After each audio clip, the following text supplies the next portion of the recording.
আরহাম বেশ কিছুক্ষণ ধরে এখানে বসে আছে। এখন পর্যন্ত কারো দেখা পায়নি। সময় কাটানোর জন্য একটা পত্রিকা টেনে নিল। ফ্রন্ট পেজের নিউজগুলোর হেডলাইনে চোখ বুলিয়ে পাতা উল্টাতে যাবে, তখনই এক ভদ্রমহিলা প্রবেশ করলেন। আরহাম পত্রিকা সরিয়ে রেখে সালাম দিল। ভদ্রমহিলা গম্ভীর কণ্ঠে সালাম নিলেন। আরহাম বুঝতে পারলো এটাই তাহলে ওর শাশুড়ি। বিয়ের দিন এক ঝলক দেখেছিল, তেমন ভালো করে মনে নেই। মনে না থাকারই কথা, যেখানে ওর বিয়েটাই ছিল অদ্ভুত একটা ঘটনা। আরহাম তার বাবার অতি আগ্রহে আগপিছ ভাবার কিংবা নিজের মতামত প্রকাশ করার কোনো সুযোগ সেদিন পায়নি। বাবা এসে বলেছিল, মেয়েটা ঢাকায় পড়তে চলে যাচ্ছে, খালার বাড়িতে থেকে পড়বে। দিনকাল ভালো না বুঝলি, এদিকে আমার শরীরটাও এই ভালো এই মন্দ। নিয়াজের সাথে আলাপ করে সিদ্ধান্ত নিয়েছি, আফরিন যাবার আগেই তোদের আদবটা করিয়ে দেব। তুই কি বলিস? আরহাম কিছু বলার আগেই দেখলো বাবা মোবাইলে ব্যস্ত হয়ে পড়েছে। ওকে প্রশ্ন করাটা ছিল অনর্থক, কারণ উত্তর দেবার কোনো সুযোগই যেখানে নেই। মনে হলো কথাটা আরহামকে জানানোর জন্যই বাবা বলেছেন, মতামত জানতে চেয়ে বলেননি। আরহাম কখনো বাবা মার সাথে তর্ক করেনি, করাটা অন্যায় জেনেই বড় হয়েছে, তাই সেভাবেই চলে অভ্যস্ত সে। সেদিন রাতে আরহামের বাবা আর নিয়াজ আঙ্কেলের যৌথ ষড়যন্ত্রে আরহাম আর আফরিন পরস্পর বাধা পড়েছিল বিবাহ নামক এক লিখিত চুক্তিতে। বিয়ের পরপর আফরিন নামের মেয়েটি যে তার বউ হয়ে গিয়েছে এটা বুঝতে সক্ষম যতক্ষণ সময় লেগেছিল, তার চেয়েও কম সময়ের মধ্যেই আফরিন ঢাকা চলে এসেছিল। দুজনেই তেমন কোনো কথা হয়নি। আফরিন তো পুরোটা সময় মুখ নিচু করেই বসেছিল আর চোখ মুছছিল। আরহাম কেসে দু একটা কথা বলে ওকে হালকা করার চেষ্টা করেছিল, কিন্তু সুবিধে করতে পারেনি। মিনিট 15 বাদে আফরিনের মামি এসে টান মেরে ওকে নিয়ে গিয়েছিল। সে প্রথম আর সেই শেষ দেখা। ওদের বিয়ের কিছুদিন পরপরই ঘটলো এক ট্র্যাজেডি। আফরিনের বাবা হঠাৎ হার্ট অ্যাটাকে মারা গেলেন। আফরিনদের বাসা থেকে সরাসরি জানানো না হলেও ভাইয়া থ্রুতে খবরটা জেনে সে রাতেই বাবাকে নিয়ে আরহাম ঢাকা ছুটেছিল, কিন্তু তাতে লাভ হয়নি। এসে নিয়াজ আঙ্কেলকে শেষ বিদায় জানাতে কবরস্থান পর্যন্তই যেতে হয়েছে। কবরস্থান থেকে ফিরে এসে আরহামের বাবা আফরিনের মা এবং মামা খালাদের সাথে বিয়ে নিয়ে কিছু কথা তোলার চেষ্টা করলেও তাদের দিক থেকে সায় না পেয়ে নীরবে সিলেট ফিরে এসেছিলেন ছেলেকে নিয়ে। সেদিন থেকে বাবা নিজেই অনেকটা মুচড়ে গেছেন। গত 2 মাস তিনি একাই নিজের মনে যুদ্ধ করে ক্লান্ত হয়ে অবশেষে আজ ওকে ডেকে অনুরোধ করলেন, আফরিনকে সাথে করে নিয়ে আয়, তোদের দুজনকে একসাথে একটু দেখি। নিয়াজের প্রবল ইচ্ছাতেই বিয়েটা হয়েছিল, এখনও বেঁচে নেই। তোদের সংসার আমি থাকতে থাকতে না বসালে আর বসবে কিনা আল্লাহ জানে। তুই ঢাকা যা, আপাকে আমার সালাম জানিয়ে শরীরের অবস্থার কথা বলে আফরিনকে নিয়ে আয়। মৃত্যু পথযাত্রী বাবার অনুরোধ রাখতেই আরহামের আজ ঢাকায় আসা। আফরিনদের বাসায় এসে প্রায় 1 ঘন্টা ধরে ড্রয়িং রুমে বসে আছে, অথচ কারো দেখা নেই। পত্রিকা হাতে নিতেই একমাত্র আফরিনের মাই এসে ঢুকলেন। আরহাম সালাম দিয়ে পত্রিকা সরিয়ে রাখলো। আফরিনের মা শুকনো মুখে কুশলাদি জানতে চাইলেন। আরহাম সব জানিয়ে বাবার ইচ্ছের কথাটাও জানালো। আফরিনের মা যেন ফাঁপড়ে পড়ে গেলেন। আমতা আমতা করে যা বললেন তার সারমর্ম উদ্ধার করতে আরহামের বেশি বুদ্ধি খরচ করতে হলো না। আরহামের শাশুড়ির বক্তব্য সংক্ষেপে যা বোঝা গেল তা হলো, আফরিনের পরিবার সম্পর্কটা রাখতে চায় না। আফরিনের বাবার জেদের কারণেই বিয়েটা হয়েছিল, কিন্তু এতে আফরিনের মত নেই। আফরিনের মামা খালাও আফরিনের পক্ষে একমত। আফরিন আরও পড়াশোনা করবে, চাকরি বাকরি করবে, নিজের পায়ে দাঁড়াবে। মোট কথা তার ডিভোর্স চান। চুপচাপ আফরিনের মায়ের কথাগুলো শুনলো আরহাম। সব শুনে মৃদু কেশে বিনীতভাবে বলল, আমার বাবা ভীষণ অসুস্থ, তার ইচ্ছেতে এখানে এসেছি। বাবা আফরিনকে তার পরিবারের একজন হিসেবে দেখে যেতে চান, সে কারণেই আমি আফরিনকে নিতে এসেছি। কিন্তু আফরিন তো যেতেই পারবে না, ওর ক্লাস আছে। তাছাড়া মামাদের সাথে আলাপ না করে মেয়েকে আমি একা একা তোমার সাথে ছাড়তে পারি না। আফরিনের মা বললেন। আরহাম মাথা নাড়ালো। আপনি স্বচ্ছন্দে তাদের সাথে আলাপ করুন, তবে যদি অনুমতি দেন তো আফরিনের সাথে 2 মিনিট কথা বলতে পারি। আফরিনের মা উঠে ভেতরে গিয়ে আফরিনকে পাঠালেন। আরহাম ফোনে কথা বলছিল। কথা শেষ হবার আগে ওর সামনে ছিপছিপে এক হারা গড়নের এক চতুর্বিংশার তনয়া এসে হাজির হলো। আরহাম মোবাইলে রেখে পূর্ণ দৃষ্টিতে তাকালো। এটাই তাহলে আফরিন? গত কয়েক মাসে অনেক পরিবর্তন হয়েছে চেহারা, নাকি আরহামের দেখার ভুল? তবে মেয়েটি সেই রাতের মতো ফিচফিচ করে কাঁদছে না। আজ তাকে যথেষ্ট সপ্রতিভ মনে হলো, কারণ সে আরহামের ফোন আলাপ শেষ হতেই স্পষ্ট স্বরে বলল, বলুন কি বলবেন। আরহাম শান্ত স্বরে বলল, দেখুন, আমি বেশ বুঝতে পারছি আপনার সাথে আমার বিয়েটা আপনার জন্য একটা দুর্ঘটনার মতো হয়ে গেছে। আপনার বাবা বেঁচে থাকলে হয়তো পুরো ব্যাপারটা অন্যরকম হতো, কিন্তু তিনি বেঁচে নেই। এদিকে আমার বাবাও মৃত্যু পথযাত্রী। তিনি আপনাকে তার ঘরের বউ হিসেবে দেখতে চান বলে আমাকে পাঠিয়েছেন আপনাকে নিয়ে যাবার জন্য। আপনার কি ইচ্ছা? আরহামের সরল স্বীকারোক্তির সামনে আফরিন কিছুটা ভ্যাবাচাকা খেয়ে গেল। তারপর নিজেকে সামলে নিয়ে বলল, আপনি তো নিজেই বুঝতে পারছেন যে বিয়েটা আমার জন্য দুর্ঘটনা, তাহলে আমাকে আবার বউ বানিয়ে বাবাকে দেখানোর এত খায়েশ কেন? আরহামের চোয়াল শক্ত হয়ে গেল। সে শান্ত অথচ ধীর স্বরে বলল, কথা বলতে পারাটাই যদি একটি বাহাদুরির কাজ হতো তাহলে পাগলেরা হতো পৃথিবীর সবচেয়ে বড় বাহাদুর। আপনার এই প্রশ্নের একটা জুৎসই উত্তর আমার কাছে আছে, কিন্তু সেটা দিতে আমার রুচিতে বাড়ছে। কথা বলতে সমস্যা নেই, তবে প্রকাশভঙ্গিটা মার্জিত হলে কারো কিছু বলার থাকে না। আমি শুধু এইটুকু বলতে চাই যে আপনার বাবার ইচ্ছেতেই বিয়েটা হয়েছিল এবং তা আপনার পূর্ণ সম্মতিতে। তাহলে আজ আপনার বাবার ঘটানো দুর্ঘটনার খেসারত দিতে আমার বাবা সাফার করবে কেন? আরামের কণ্ঠে ধীরতা। আফরিন তাৎক্ষণিকভাবে কোনো উত্তর খুঁজে পেল না বলার জন্য। একটু পরে বলে গোয়ারের মতো উঠল, আমি আপনার সাথে যেতে পারবো না, এই বিয়ে আমি মানি না। আরহাম মাথা নাড়ালো। আপনার পক্ষে এটা খুবই স্বাভাবিক, কিন্তু আমি যেটা বলতে এসেছি সেটা দয়া করে শুনুন। আপনি যেমন আপনার বাবার জীবদ্দশায় কথাটা বলতে পারেননি, আজ বাবার অনুপস্থিতিতে সদর্পে বলছেন, তেমনি আমিও আমার বাবার মনে কষ্ট দিতে পারবো না। একটা অনুরোধ করতে চাই, যদি পারেন তো রাখবেন। সেটা হলো দিন 7 জন্য আমার সাথে চলুন। আমার বাবা আপনাকে তার পরিবারের একজন হিসেবে দেখুন। তারপর আপনার কলেজের কথা বলে আপনাকে আমি ঢাকায় দিয়ে যাব। কিন্তু ডিভোর্স তাহলে কিভাবে হবে? আপনার বাবার প্রত্যাশা তো আরো বেড়ে যাবে। আরহাম একটাই চিন্তায় পড়ে গেল।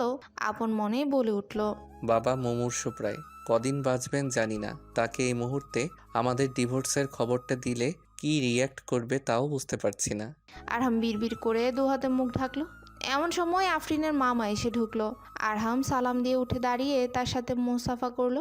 আফরিনের মামাও একই কথা বললেন। আফরিনকেও তারা ওই সংসারে দিতে চাচ্ছেন না। আফরিনের বাবার চাপে ওরা বিয়েতে রাজি হয়েছিল ঠিকই, কিন্তু আফরিনের জন্ম এক মোল্লা মুন্সির ঘরণী হয়ে কাটানোর জন্য হয়নি। ও আরও পড়বে, নিজের পায়ে দাঁড়াবে, চাকরি করবে। আরহাম বুঝলো তার টাকনোর উপর প্যান্ট আর দাড়িকে ইঙ্গিত করে তাকে মোল্লা মুন্সি বলা হচ্ছে। আরহাম উঠে দাঁড়িয়ে আফরিনের দিকে তাকালো। কি যে করি আমি? আপনার সর্বপ্রকারের নিরাপত্তার নিশ্চয়তা দিয়ে বলতে পারি যে আপনার একটা সাপোর্ট আমার দরকার। আগামী 7 দিন পর আপনি আপনার দিক থেকে ডিভোর্স লেটার পাঠিয়ে দেবেন, আমার কোনো আপত্তি থাকবে না। কিন্তু এই মুহূর্তে আমার মুমূর্ষু বাবার জন্য কি আপনার কিছু করণীয় আছে? ধর্মত, আইনত আপনি এখন আমার স্ত্রী, কিন্তু আপনার বিনা সম্মতিতে আপনার উপর স্বামিত্বের অধিকার ফলাবো এমন পাষণ্ড আমি নই। আমার প্রস্তাবটা একবার ভেবে দেখার অনুরোধ করছি। আফরিনের মামা একবার আফরিনের দিকে আরেকবার আরহামের দিকে তাকালেন। কিসের প্রস্তাব? আফরিন মৃদু স্বরে বলল, উনি আমাকে ওনাদের বাসায় সপ্তাহখানেকের জন্য নিতে চান। ওনার বাবা মুমূর্ষু অবস্থা। তাতে আমাদের কি? তাছাড়া তুমি যে মিথ্যা বলে মেয়ে নিয়ে যেতে আসোনি তা বা কে জানে? আরহাম একটু শব্দ করেই হাসলো। আফরিনকে নিতে চাইলে কোনো বাধাই বাধা না, সে আইনত আমার স্ত্রী। আপনাকে থানা পুলিশ করে আফরিনকে আমার কাছ থেকে নিতে হবে। অযথা বাবার অসুস্থতার দোহাই দিতে হবে কেন? আপনি সাথে চলুন না হয়, আমি আফরিনের সম্মতিতে ওকে নিয়ে যেতে চাই। মামা কিছু বলার আগে আফরিন বলে উঠে, যদি না যেতে চাই তাহলে কি করবেন? আরহাম ওর দিকে তাকিয়ে ধীরে ধীরে বলল, সোজা এখান থেকে স্টেশনে চলে যাব, টিকিট কেটে সিলেট রওনা দেব, আর নিজেকে সৌভাগ্যবান ভেবে আল্লাহর শকর করব, কারণ তিনি যা করেন ভালোর জন্যই করেন। যেই মেয়ে তার পিতার ভয়ে মুখ বন্ধ রেখে তার প্রতিশোধ মুমূর্ষু শ্বশুরের উপর দিয়ে তুলতে চায়, তেমন স্বার্থপর বউ এর হাত থেকে আল্লাহ আমাকে বাঁচিয়ে দিয়েছেন বলে ভেবে নেব। পুরো ঘরটা নীরব হয়ে গেল। মামা কিছু বলার আগেই আফরিন বলে উঠল, আপনি বসুন, আমি আসছি। আফরিনের মামা চমকে গেলেন, বলে উঠল, তুই ওর সাথে যাবি? হ্যাঁ মা, 7 দিন পর উনি আমাকে এখানে নিয়ে যাবেন। যদি উনি ওনার কথা ঠিক রাখেন তো। অবশ্যই ঠিক রাখবো ইনশাআল্লাহ। আপনাকে ঢাকা পৌঁছে দেওয়ার দায়িত্ব আমার। আপনি সাথে গেলে আমার বাবা খুশি হবে। ভাববেন না আপনাকে বেশি দিন মোল্লা মুন্সির বউ হয়ে থাকতে হবে না, মাত্র 7 দিন। আফরিন ভেতরে চলে গেল। তার পেছনে ওর মামা আর মাও চলে গেল। 10 মিনিট পর একটা ট্রেতে করে কিছু হালকা নাস্তা এলো ভেতর থেকে। আরহাম কেবল পানিটা খেলো। ফোনে কাকে বলে যেন 2 সেকেন্ড ক্লাস টিকিট কনফার্ম করলো। এর 1 ঘন্টা পরেই সে আফরিনকে নিয়ে স্টেশনের উদ্দেশ্যে রওনা দিল। আফরিনের পরনে একটা দামি সুতি শাড়ি। আরহাম তাকিয়ে বলল, বোরকা নেই? আফরিন মুখ গম্ভীর করে বলল। আমি বোরকা পরি না। আরহাম ছোট্ট নিঃশ্বাস ফেলে বলল, কাঁধের আঁচল তুলে ভালো করে জড়িয়ে নিন, গা তো অর্ধেকই দেখা যাচ্ছে। আফরিনের মুখ লাল হয়ে গেল। আপনি কাছে বসেছেন বলে এরকম মনে হচ্ছে। আমি যথেষ্ট শালীনভাবেই পড়েছি। এটা শালীন? ব্লাউজের হাতা এত টাইট আর ছোট কেন? এই তো মাতব্বরি শুরু হয়ে গেছে, এই জন্য মোল্লাদের আমি দু চোখে দেখতে পারি না। দেখতে না পারলেও আগামী 7 দিন এই মোল্লার সাথেই স্বেচ্ছা নির্বাসনে যাচ্ছেন। যে কদিন আমার সাথে থাকবেন আমার কথা মতো চলতে হবে, ডিভোর্স না হওয়া পর্যন্ত। মনে থাকবে? হুম। বলেই আফরিন মুখটা অন্যদিকে ফিরিয়ে নিল।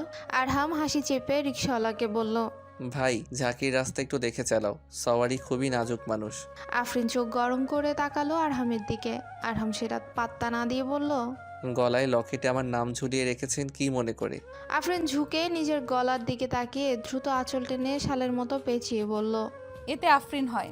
এতে আর হামতো হয় কি করে বুঝবো? আলগা খাতিরের চেষ্টা করবেন না, আপনার সাথে আসাটাই মস্ত বড় বোকামি হয়েছে। রিক্সা ফেরাবো? আফরিন চুপ মেরে গেল। রিকশার ঝাঁকিতে দুজনে কেঁপে উঠছে। আরহাম ওর বাঁ হাতটা আফরিনের পেছন দিয়ে ওকে বেস্টন করে রেখেছে। দেখতে দেখতে ওরা কমলাপুর রেল স্টেশনে পৌঁছলো। আফরিনকে দাঁড় করিয়ে আরহাম টিকিট চেকারকে খুঁজতে গেল। এর মধ্যেই একজন লোক আফরিনের চারপাশে ঘুরঘুর করতে লাগলো আর শীষ বাজাতে লাগলো। আফরিন বারবার তাকাচ্ছে আরহামের চলে যাওয়ার পথের দিকে। আফরিন বিরক্তিতে চোখে লোকটাকে দেখলো। গা রিরি করে উঠল তার। কি বিদঘুটে চাহনি! ব্যাগটা ওর সাথে থাকলে না হয় বুঝতো ব্যাগ চুরির মতলব। আফরিনের হাতে তো ব্যাগও নেই, আরহামের কাছে সেটা। হঠাৎ প্রবল ধমক শুনে চমকে পেছনে তাকিয়ে দেখলো আরহাম এক হাতে লোকটার কলার ধরে দেয়ালের সাথে লাগিয়ে প্রায় শূন্যে তুলে ফেলেছে লোকটাকে। ওর বাঁ হাতে আফরিনের ব্যাগ। কি মেয়ে দেখলে শীষ বাজাতে ইচ্ছে করে? ওদিকে তাকিয়ে কি দেখছিলি? আফরিন দ্রুত গিয়ে আরহামের কোনোই ধরে টানলো। এই কি হচ্ছে, আসুন তো। আরহাম লোকটাকে ছেড়ে দিলে লোকটা পরি পরি মরি করে দৌড় দিল। আরহামের মুখটা লালচে দেখাচ্ছে। আফরিনুর কোনোই ধরে হাঁটছিল। কি ভেবে ছেড়ে দিতে গিয়েও আবার জড়িয়ে ধরলো। চারপাশে ভিড়, ছেড়ে দিলে যদি হারিয়ে যায়। ট্রেনের বগির ভেতরে বিভিন্ন ধরনের মানুষ অবস্থান করছে। এর মধ্যে সিগারেটের কড়া গন্ধে আফরিনের মাথা ধরে যাচ্ছে। বারবার আঁচল দিয়ে নাকটা চেপে ধরছে। আফরিনের মধ্যেই মাথায় ঘুমটা দিয়ে ফেলেছে। ওকে বেশ বউ বউ লাগছিল। আরহাম মৃদু স্বরে বলল, তুমি জানালার সামনে এসে বসো। আফরিন উঠে জানলার ধারে যেয়ে বসতেই মনটা ভালো হয়ে গেল। সিগারেটের গন্ধটাও এখন নাকে লাগছে না। সারি সারি গাছপালাগুলো সবেগে পেছনের দিকে সব ছুটে যাচ্ছে। মনে হয় হাত বাড়িয়ে ছুঁয়ে দিই। হঠাৎ চাপা ধমক শুনলো। হাত ভেতরে নাও। আফরিন দ্রুত হাত ভেতরে নিয়ে আরহামের দিকে তাকালো। তুমি করে বলা শুরু করেছেন দেখি। মতলব কি আপনার? আমাকে আপনার কথার ফাঁদে ফেলে আটকে রাখবেন? জি না, ওটি হচ্ছে না। 7 দিন পর আমি সোজা ঢাকা চলে আসব। তোমাকে তুমি বলার অধিকার আছে আমার। তাছাড়া 7 দিন বাদে তো কোনো সম্বোধনেই ডাকতে পারবো না, তাই এখন বললে অসুবিধে কি? আফরিন আবার বাইরে তাকালো। গ্রামকে গ্রাম পেছনে ফেলে ওরা ছুটে চলেছে সামনের দিকে। আফরিন ভাবছে স্বামী শব্দটার মধ্যে একটা অদ্ভুত শক্তি আছে। কেবল এই সম্পর্কটার উপর ভিত্তি করেই সে স্বল্প চেনা একটি লোকের সাথে বেরিয়ে পড়েছে। তার কোনোই ধরে টানার সময় আফরিনের মধ্যে সামান্যতম দ্বিধা কাজ করেনি। এই যে লোকটির পাশ ঘেঁষে বসে আছে, তাও ওই স্বামী নামেরই জোরে। নইলে ওর এত কাছে তো শাওনও আসতে পারেনি কখনো। শাওন আফরিনের ক্লোজ ফ্রেন্ড। যদিও তাদের বন্ধুত্বের দাবিতে শাওন কখনো তেমন কিছু দাবি করেনি, তবে শাওন আফরিনকে পছন্দ করে। আফরিন ওকে মোটামুটি পছন্দই করে, না করার কোনো কারণ নেই। শিক্ষিত গুণী ছেলে, ভালো চাকরি করে। সর্বোপরি আফরিনের বিয়ের খবর শুনে দ্বারহীন কণ্ঠে বলেছে, এসব পুতুল খেলায় আমি বিশ্বাস করি না। বিয়েতে পাত্র পাত্রী উভয় সীমিত লাগবে। একজন শিক্ষিত মেয়ের অমতে বিয়ে হয় কি করে? ব্যর্থহীন কণ্ঠে বলেছে, তুমি যে অবস্থায় আমার কাছে আসো না কেন, আমি তোমাকে গ্রহণ করতে প্রস্তুত। আফরিন ওকে কোনো আশার বাণী শোনায়নি, কারণ সে নিজেই তখন বাবার অমতে যেতে পারেনি। এখনও ডিভোর্সের সিদ্ধান্ত পুরোপুরি নিতে পারেনি। মনে এক অজানা ভয় কাজ করে। মনে হয় বাবার সিদ্ধান্তের অমর্যাদা করছে। বাবা যে কি মনে করে এমন সেকেলে একটা ছেলের গলায় ওকে ঝুলিয়ে দিয়ে গেল কে জানে। ভাবতে ভাবতে আনমনে ঘাড় ফেরালো আফরিন। লোকটা গভীর মনোযোগে বই পড়ছে, চোখে রিডিং গ্লাস। এমন সময় পাতা উল্টাতে গিয়ে বই চোখ রেখেই বলে ওঠে, কি দেখছো? আফরিন ভেবাচাকা খেয়ে মুখ ফিরিয়ে নিল। কয়টা চোখে ছেলের? বই পড়ার ফাঁকে এত কিছু দেখে কিভাবে? আফরিন পেছনে হেলান দিয়ে ঝিমোতে লাগলো। ট্রেনের দোলনি আর ঝিকঝিক তালে কামরার বেশিরভাগ যাত্রী ঘুমে ঢুলছে। আরহামের চোখে ঘুম নেই, আর সে নড়তেও পারছে না। একভাবে বসে থাকতে গিয়ে কাঁধ অবশ হয়ে আসছে, তবুও অনড় বসে আছে। স্টেশনের ট্রেন থামা মাত্রই আফরিনের ঘুম ভেঙে গেল। স্বভাবজাতভাবে ঘুম ভেঙে বালিশে নাক ঘষা আফরিনের পুরনো অভ্যাস। হঠাৎ সেটা করতে গিয়ে মনে হলো সে কোথায় মাথা রেখে শুয়েছে আর মুখ ঘষছে। মুখ তুলে তাকিয়ে লজ্জায় কুঁকড়ে গেল আফরিন। আরহামের কাঁধে মাথা রেখে দিব্যি আরামে ঘুমিয়েছে সে। বা হাতটা এখনও আরহামের পেট জড়িয়ে ধরে আছে। ঝট করে হাত টেনে নিয়ে সোজা হয়ে বসলো। সরি, ঘুমিয়ে পড়েছিলাম। আমার কাঁধটাও ঘুমিয়েছে। বলে আরহাম ডান হাত দিয়ে নিজের বাম কাঁধ ডলতে লাগলো। আফরিন সংকোচে জানলা দিয়ে বাইরে তাকালো। আরহাম হঠাৎ ওর মুখের উপর দিয়ে হাত বাড়িয়ে জানলার শার্টিনটা টেনে দিল। ট্রেন ছাড়লে খুলে দেব। আশেপাশে অনেক আজে বাজে লোক ঘুরঘুর করছে। এখন কি খাবে বলো, ঠান্ডা না গরম? চা পাওয়া যাবে? আরহাম উঠে গেল, ট্রেন থেকে লাফ দিয়ে নামলো। চায়ের স্টলের সামনে গিয়েও বারবার আফরিনের জানলা পাহারা দিতে লাগলো। 2 কাপ চা এনে জানলা টোকা দিতে আফরিন শার্টটি খুলে হাত বাড়িয়ে চা নিল। আরহাম ওকে চা দিয়ে নিজে নিচেই জানলার দাঁড়িয়ে চা খেতে লাগলো। আফরিন চা শেষ করে কাপ ফেরত দিতে গিয়ে বলল, চাটা অসাধারণ হয়েছে। আরহাম ওর দিকে তাকালো, তারপর চায়ের কাপ ফেরত দিতে চলে গেল। আফরিন নিজের মনে পত্রিকা খুলে বসতেই ওর সামনে আরেক কাপ চা এসে হাজির। এ মা, আবার? আরহাম ছোট্ট একটা ফ্লাক্স দেখিয়ে বলল, এটা সহ কিনে ফেললাম। এবার তুমি যখন ইচ্ছা খেতে পারবে। নাও, এটা খাও। আফরিন কিছুটা অবাক হয়েই বলল, চা ভালো হয়েছে বললাম বলেই কি দোকান শুদ্ধ তুলে আনতে হবে? এসব চা খাইয়ে আমাকে পটানোর চেষ্টা করে কোনো লাভ হবে না।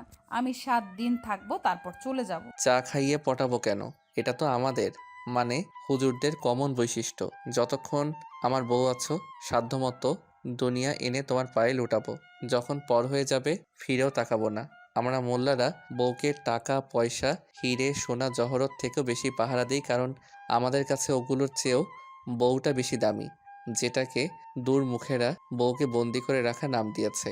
ওরা টাকা পয়সা হিরে সোনাকে দামি মনে করে লুকিয়ে আগলে রাখে। আমরা ঠিক একই কাজটা বউয়ের সাথে করি। বউকে খোলা বাজারে ধাক্কা খেতে ছেড়ে দেই না। এখন এটাকে তুমি যেভাবে ইচ্ছা দেখতে পারো। একবার যখন কথা দিয়েছি তখন তোমাকে 7 দিনের বেশি 1 মিনিটও আটকে রাখবো না, বরং এই 7টা দিন তুমি আমার মেহমান। তাছাড়া বিয়েটা যেহেতু তোমার ইচ্ছেতে হয়নি, সেক্ষেত্রে তোমাকে আটকে রাখার কোনো যুক্তি নেই। এ ধরনের বিয়ে রাসূল সাল্লাল্লাহু আলাইহি ওয়াসাল্লাম ভেঙে দিয়েছেন। অসংখ্য হাদিস এসেছে এ ব্যাপারে। মেয়েদের বিয়ের ব্যাপারে তাদের অনুমতি না নিয়ে বিয়ে দেওয়ার হুকুম ইসলামে নেই।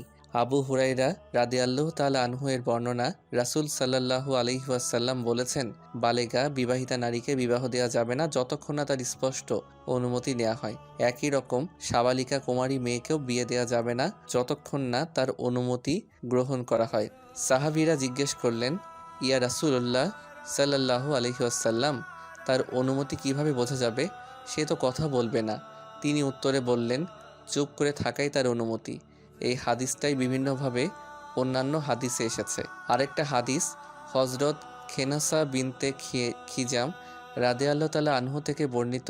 তার পিতা তাকে বিয়ে দিল যেটা তার পছন্দ ছিল না, আর তিনি পূর্ব বিবাহিতা ছিলেন। রাসূল সাল্লাল্লাহু আলাইহি ওয়াসাল্লামের কাছে এসে তিনি তার অপছন্দের কথা জানিয়ে অভিযোগ করলেন।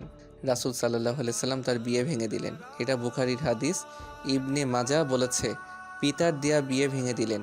আজকের দিনে যারা জেনে কিংবা না জেনে রাসূল সাল্লাল্লাহু আলাইহি ওয়াসাল্লাম এবং মা আয়েশার বিয়ে নিয়ে করে বাজে মন্তব্য করে, তাদের উদ্দেশ্য থাকে রাসূল সাল্লাল্লাহু আলাইহি ওয়াসাল্লামকে প্রশ্নবিদ্ধ করা, যেটা কেবল অসম্ভবই না, অবান্তরও বটে। আমি চ্যালেঞ্জ করে বলতে পারি, পৃথিবীর কোনো একটি মানুষ যদি তার আনীত কোনো আইনে এতটুকু দোষ দেখাতে পারে যা মানবতার বিরুদ্ধে, তবে তার তলোয়ার আর আমার ঘাড়। আফরিন মুগ্ধ হয়ে শুনছিল। রাসূল সাল্লাল্লাহু আলাইহি সাল্লামকে সেও শ্রদ্ধা করে, তবে আজ সে শ্রদ্ধায় কিছু ভালোবাসা মিশে গেল। ট্রেন সশব্দে ছুটে চলেছে সিলেটের দিকে। আফরিনের হঠাৎ মনে হলো, এভাবেই যদি জীবনটা কাটিয়ে দেওয়া যেত। এই ট্রেন, এই বগি, এই সিট, আর পাশাপাশি ওরা দুজন। ধ্যাত, কিসব ভাবছে? ছেলে মানুষই চিন্তা। সামনে ওর অনাগত ভবিষ্যৎ।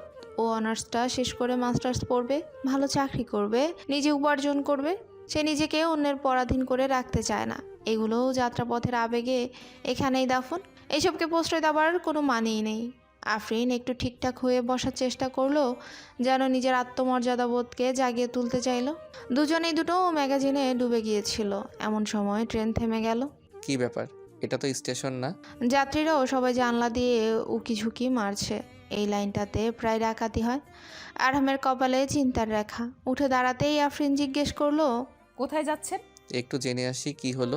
তুমি এখানেই থাকো, আমি দেখছি। আরহাম নেমে যেতেই আফরিন ছুতো উঠে দাঁড়ালো।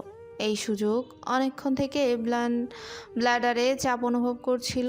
আফরিন কামরার লম্বা লাইনটা ধরে এগিয়ে গিয়ে শেষ মাথায় বাথরুমে ঢুকে গেল। আরহাম কোমরে হাত রেখে দাঁড়িয়েছিল। খোলা প্রান্তরে মুখ ফিরিয়ে ট্রেনের বিশেষ বগিটার দিকে তাকালো। এবার তাকিয়ে কাউকে না দেখে চমকে উঠল সে। দ্রুত ট্রেনে ফিরে গিয়ে দেখলো আফরিন নেই। গেল কোথায়?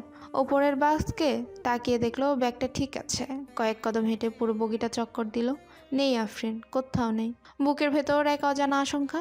মনে মনে আল্লাহর সাহায্য চাইতে দেখলো আফরিন দাঁড়িয়ে আছে ভেজা মুখে। আরহামের সমস্ত উদ্বেগ কেটে গিয়ে সেখানেই ভর করলো রাগ। বাথরুমে যাবে? এটা আমাকে বললেই তো হতো। একা যাবার কি দরকার ছিল? এখানে বাথরুমগুলোতে কত রকম অঘটন ঘটে সেটা জানো? আফরিনের মুখ লালচে হলো। না মানে মুখ ধুতে গিয়েছিলাম। আরহামের হুঁশ ফিরল যেন। গলার স্বর নামিয়ে বলল, যেখানেই যাও আমাকে না বলে যাবে না। আগামী 7 দিন তুমি আমার দায়িত্বে। তোমার কিছু হলে তোমাদের বাড়িতে কি জবাব দেব আমি? আফরিন কিছু না বলে আঁচল দিয়ে মুখ মুছতে লাগলো। তারপর ব্যাগ থেকে চিরুনি বের করলো।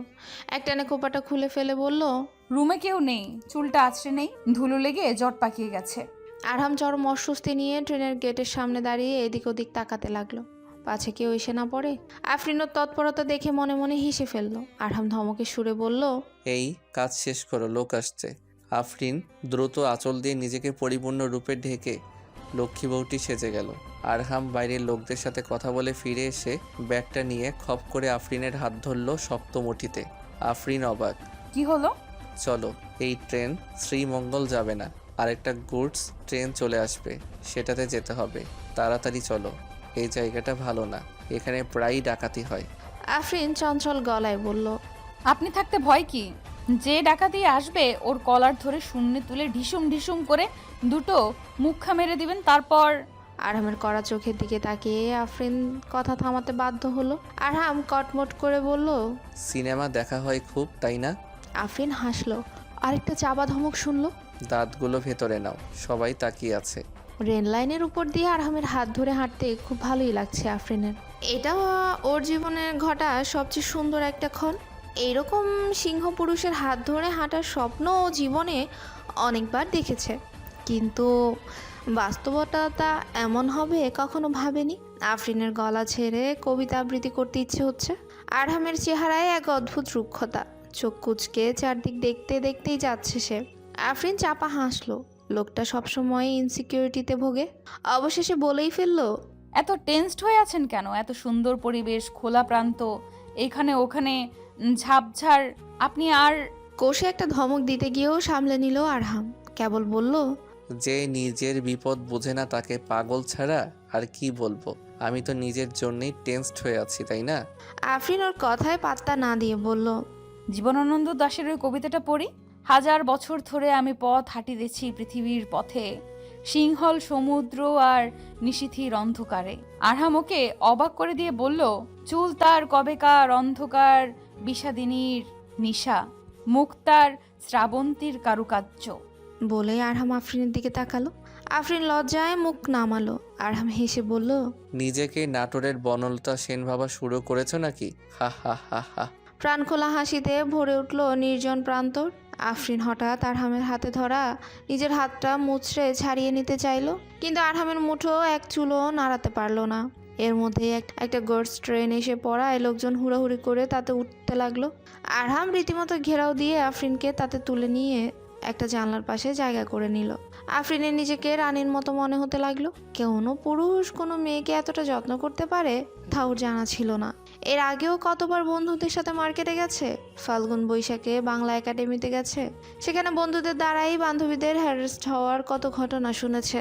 আর আজকাল তো যা হচ্ছে তা বলার নয়। অথচ এখানে এত ভিড়ের মধ্যে আর আমার গায়ে কারো ছোঁয়াটুকুও লাগতে দেয়নি। নিজেও কোনো সুযোগ নেয়নি যেটা চাইলেই সে অনায়াসে করতে পারতো। এই বগিটাতে লোকজন ঠাসা, কয়েকজন কোরাস গাওয়া শুরু করেছে। আরহাম আফরিনের কানের কাছে মুখ নিয়ে বলল, নিজেকে ভালো করে ঢেকে ফেলো প্লিজ। লোকজন কেমন ড্যাব ড্যাব করে তাকাচ্ছে দেখো। আফরিন তর্ক করলো না, মুখটাকে ভালো করে ঢেকে নিল। ফিসফিসিয়ে বলল। ঘুম পাচ্ছে? আরহাম হেসে বলল। কাপ তো পেতেই রেখেছি, কোনো সমস্যা নেই, ঘুমিয়ে পড়ো, স্টেশন আসলে তুলে দেব। আফরিন সত্যি সত্যি আরহামের কাঁধে মাথা রেখেই শুয়ে পড়লো। এর পরের স্টেশনেই আমরা নামবো। স্টেশন থেকে নেমে আরহাম রিক্সা নিল। আধ ঘন্টা পর ওরা বাড়ি পৌঁছালো। আফরিনকে দেখতে পেয়ে দৌড়ে এলো আরহামের ছোট্ট বোন আরিশা। আরহামের মাও আনন্দিত মুখে এগিয়ে এসে জড়িয়ে ধরলেন আফরিনকে। আহারে, আমার বৌমাটার মুখটা একদম শুকিয়ে গেছে। কি রে খোকা, পথে অনেক কষ্ট দিয়েছিস বৌমাকে? আরহাম হাতের ব্যাগ রেখে বলল, তোমার বৌমাকেই জিজ্ঞেস করো, উনি ননির পুতুল হলে আমার কি দোষ? হয়েছে, বুঝেছি। গুড। ট্রেনে এসেছো না? আহারে, এমনটা মাঝে মধ্যেই হয়। চলো একেবারে গোসল করে নাস্তা খাবে। আগে একটু বাবার সাথে ওকে দেখা করিয়ে আনো, অস্থির হয়ে আছে সে। আরহামের মা আফরিনকে যে ঘরে নিয়ে গেলেন সেই রুমে একটা বিছানায় শুয়ে আছেন আরহামের বাবা। আফরিন তাকে সালাম দিতেই তার মুখে বিস্তৃত হাসি ফুটে উঠল। উঠে বসতে চাইলে আরহামের মা তাকে নিরস্ত করে বলল, বৌমা সবে মাত্র এসেছে, ও ফ্রেশ হয়ে আসুক, তখন কথা বলবে। ওকে নিয়ে যাই। বৃদ্ধ লোকটি ডান হাত বাড়িয়ে কেবল আফরিনের গালটা ছুঁয়ে দিলেন। বৃদ্ধের চোখে পানি। আফরিন কেঁপে উঠল। এই বৃদ্ধ মানুষটি যখন জানবে আফরিন মাত্র 7 দিন পরে তাদের সবার সাথে সম্পর্ক ছিন্ন করে চলে যাবে, তখন তার মনের অবস্থা কি হবে? গোসল সেরে একটা নীল 3 পিস পরেছে আফরিন। এর মধ্যেই খাওয়া দাওয়া সেরে নিয়েছে ওকে বিশ্রাম নেওয়ার জন্য ঘরে পাঠানো হয়েছে। পাহাড়ি এলাকাগুলোতে সন্ধ্যা যেন তাড়াতাড়ি নামে। আফরিন বারান্দায় দাঁড়িয়ে কিছুক্ষণ প্রকৃতি দেখে ঘরে ফিরে এলো। ভেজা চুল থেকে টাওয়াল টেনে খুলে সেগুলোকে টাওয়াল দিয়ে হালকা বাড়ি মেরে পানি ঝাড়াতে লাগলো। অদূরেই আরহাম নিজের ব্যাগ থেকে জিনিসপত্রগুলো বের করছিল। আফরিন হঠাৎ ঝাড়া শেষে ওর লম্বা চুলগুলো ঘুরিয়ে পেছনে পাঠানোর সময় আরহামের মুখে ঝাপটা মেরে ছুঁয়ে দিল। পানির ছিটায় আরহাম চমকে তাকালো। কি হলো এটা? সরি, চুল ছাড়ছিলাম। নির্বিকারে বলল আফরিন। এটাও কি অভিনয়ের অংশ? মানে কিসের অভিনয়? আগামী 7 দিন তুমি আমার বউ সেজে থাকার অভিনয় করে 7 দিন পর মঞ্চ ত্যাগ করবে, এমনটিই তো বলে এসেছো ঢাকা থেকে। তা বন্ধ ঘরে তো অভিনয়ের কোনো কারণ দেখি না। আপনি একটু বেশি বোঝেন। বেশি বুঝিনি, ঠিকই বুঝেছি। শোনো, এখানে কোনো দর্শক নেই, ড্রপ সিন পড়ে গেছে। আমার বউ সাজা আপাতত বন্ধ, তুমি তোমার মতো রিল্যাক্স থাকতে পারো। ওই যে খাট, ওইখানে তুমি আরামসে ঘুমাও, আমি ফ্লোরে ব্যবস্থা করে নেব। ব্যবস্থাটা ঠিক আছে? আফরিন নির্বাক শ্রোতার মতো কথাগুলো শুনলো, তারপর বলল, আপনার ঘর, আপনি মাটিতে শোবেন, এটা কেমন কথা? আমরা অতিথিকে বেস্ট এফোর্ট দিয়ে থাকি। আমি তাহলে অতিথি? কিছুটা আহত স্বরে বলল আফরিন। আরহাম চোখে রিডিং গ্লাস পরে বলল, এটাই তো সত্যি, তাই নয় কি? আফরিন তাকিয়ে রইল। চশমা চোখে লোকটাকে সম্পূর্ণ অন্যরকম দেখাচ্ছে। আরহাম ওর দৃষ্টি উপেক্ষা করে বই নিয়ে বসে গেল জানলার ধারে ইজি চেয়ারটা। আফরিন বলল, আসলে মোল্লা হন আর যাই হন, মানুষ তো সেই রক্ত মাংসেরই। বিছানায় শুতে চাচ্ছেন না কারণ তাতে আপনার স্বরূপ প্রকাশ পেয়ে যাবে, এজন্য। আরহাম বই বন্ধ করে তাকালো আফরিনের দিকে। মেয়েটা ওকে আসলে কি বলতে চাইছে? আরহাম কিছু একটা বলতে গিয়েও নিজেকে সামলে নিয়ে বলল, অভিনয় করলে ঠিক মতো করো, যাও ও ঘরে যাও, সেখানে গিয়ে আমার মা আর আরিশার সাথে আড্ডা দাও। আমার মাথা খেও না তো। কি আমি মাথা খাচ্ছি? নয়তো কি, আমি যথেষ্ট ক্লান্ত, একটু বই পড়ে মাইন্ডটাকে ফ্রেশ করতে যাচ্ছি। ঠিক আছে, করুন। বলে আগে মাটিতে জোরে জোরে পা ফেলে দরজার দিকে এগিয়ে গেল আফরিন। বেরোবার সময় হঠাৎ দরজার কাছে রাখা বেতের সোফার থেকে কুশনটা তুলে নিয়ে মনে হতে ছুঁড়ে মারলো আরহামের দিকে। মেরেই দ্রুত বেরিয়ে গেল আফরিন। আরহামের মাথায় লেগে কুশনটা মাটিতে পড়ে গেল। আরহাম ভীষণ অবাক হয়ে কুশনটা হাতে নিয়ে বসে থাকলো। ওর মাথায় কিছুই আসছে না। আফরিন হঠাৎ রেগে গেল কেন? রেগে যাবার মতো কিছু কেউ বলেছে বা করেছে? নতুন বউয়ের আগমন উপলক্ষে আরহামের মা সাফিয়া হোসেন ভালো কিছু রান্নার আয়োজন করছিলেন। আফরিনকে রান্নাঘরের গেটে দেখে তিনি উৎফুল্ল হয়ে কাছে ডাকলেন, আরে এসো এসো। বৌমা, তুমি কি ঝাল খেতে পছন্দ করো? আমি কিন্তু তোমার জন্য তরকারিতে ঝাল কম দিয়েছি। আফরিন হাসলো। না, ঠিক আছে, আমি খুব বেশি ঝাল খেতে পারি না। তোমার আম্মার কথাই তো জিজ্ঞেস করা হলো না। কেমন আছেন উনি? আচ্ছা, তোমার বড় বোনটা কেমন আছে? কি নাম জানো? জি, ইরিন। হ্যাঁ হ্যাঁ, ইরিন। কেমন আছে ও? ওর কি বাবু হয়েছে? না, ওর এখনো বাবু হয়নি। ও আচ্ছা। সাফিয়া হোসেন খুঁটিয়ে খুঁটিয়ে আফরিনের বাড়ির সবার খবর নিলেন। তারপর আফরিনের পিতার মৃত্যুর প্রসঙ্গে কিছু কথা তুললেন। তার সাথে আরহামের বাবার কৈশোরের ঘনিষ্ঠতার কয়েকটা উদাহরণ দিলেন, যার একটা ছিল অনেকটা এমন। তিনি বললেন, শোনো বোমা, তোমার বাবা ভাত যদি খেত নিজের বাড়ি তো হাত ধুতো এসে তোমার শ্বশুর বাড়িতে। পাশাপাশি বাড়ি ছিল। আমরা শাশুড়ি তোমার বাবাকে খুব স্নেহ করতেন, দুজনের খুব মিল ছিল, যেন মানিক জোড়া। তোমার বাবা মারা যাবার পর থেকেই তোমার শ্বশুর সেই যে বিছানায় পড়লো, তোমার বাবার কথা বলে শুধু কাঁদে। যেদিন আরহাম তোমাকে আনতে গেল সেদিন সকালে জ্বরের ঘরে সে কি তার প্রলাপ বকা শুরু হয়েছিল, সেসব দেখে আরহাম তোমাকে আনতে ছুটেছে। যে জেদি ছেলে তোমাকে এনে তবেই ছাড়লো। ইচ্ছে ছিল তোমার শ্বশুর সুস্থ হলে আরহামের ওয়ালিমাটা করে ফেলবো, কিন্তু আরহাম বলল তুমি নাকি সপ্তাহখানেক পরে ঢাকা চলে যাবে, তোমার কলেজ খোলা। জি মানে দেখো মা, তোমার পড়ালেখার ব্যাপারে আমরা কোনো বাধা নেই, কিন্তু একটা কথা সবসময় খেয়াল রেখো মা, মেয়েদের জন্য সবচেয়ে সম্মানের জায়গা হলো তার স্বামীর ঘর।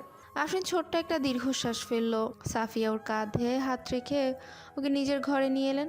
কাঁধে মৃদু চাপ দিয়ে ওকে নিজের পাশে বসালেন। দেখো মা, তোমাদের আজকাল বোঝানো হচ্ছে যে সংসার নয়, কর্মক্ষেত্রে নিজের প্রতিভার ঝলকানি দেখাতে হবে। স্বামীর খেদমত দাসত্ব আর বসের খেদমত সম্মানের বলে বোঝানো হচ্ছে। আজকের মেয়েরা তাই দলে দলে ঘর ছেড়ে পরকে জয় করতে নেমেছে। এতেই নাকি সার্থকতা। কখনো খেয়াল করে দেখেছো কোনো মেয়ে পড়াশোনা বা চাকরি করতে না পেরে আক্ষেপ হয়তো করে, কিন্তু পাগল হয়ে যায় না, কান্নাকাটি করে না। কিন্তু হাজারো মেয়ে এমন দেখবে একটা সন্তানের জন্য পাগল হয়ে আছে, কপাল চাপড়াচ্ছে, হাহুতাশ করছে। কেন জানো? কারণ আমাদের আল্লাহ আমাদের এই প্রকৃতিতেই গড়েছেন মেয়েদের সার্থকতা মাতৃত্বে। আমার বড় এক ফুফাতো বোন ছিল, সে লেখাপড়ায় খুব ভালো ছিল, ডক্টরেট করে বিশ্ববিদ্যালয়ে ঢুকেছিল, চারিদিকে দাপিয়ে বেড়াতো, কাউকে কেয়ার করতো না। ওর বয়স যখন 40-এর উপরে, তখন ওর ব্যবসা আমাদের সব ভাই বোনদের দাওয়াত করতো, আর আমাদের বাচ্চা কাচ্চাদের প্রচুর গিফট দিত। একসময় ছোট বোনদের বাচ্চাদের ওর কাছে রেখে ওদের মার্কেট বা ঘুরতে যেতে বলতো। কে কারা বাচ্চা কয়দিন দেবে বলো? অবশেষে আমার ওই বোনটার মাথায় দোষ লেখা দিল। একদিন আমার ফুপু দেখলো ও একটা কোলবালিশকে বাচ্চা বানিয়ে ঘুম পাড়াচ্ছে। পরে ওকে মেন্টাল হসপিটালে রেফার করা হয়। বুঝলি মা, স্রষ্টা আমাদের যে বৈশিষ্ট্য গড়েছেন তার বিপরীতটা জোর করে চালাতে গেলে তার স্বাভাবিকত্ব নষ্ট হবেই। এই যে এখন মেয়েরা দেরি করে বিয়ে করে বা একটা বাচ্চা নিয়ে বসে থাকে, এগুলো নারীত্বের বৈশিষ্ট্যের বিপরীত। এখন স্লোগান দেয়া হচ্ছে ছোট্ট পরিবার সুখী পরিবার। আসলে কি তাই? এমন হাজারো পরিবার আমি চিনি যাদের একটি সন্তান বাবা মায়ের জীবনে অশান্তির আগুন জ্বলিয়ে রেখেছে, অথচ আগেকার সব পরিবারে 10টা-12টা করে ছেলে মেয়ে ছিল। কই, সেসব পরিবারে তো এত অশান্তি ছিল না। আসলে স্লোগানটা হওয়া উচিত ছিল দিনী পরিবার সুখী পরিবার।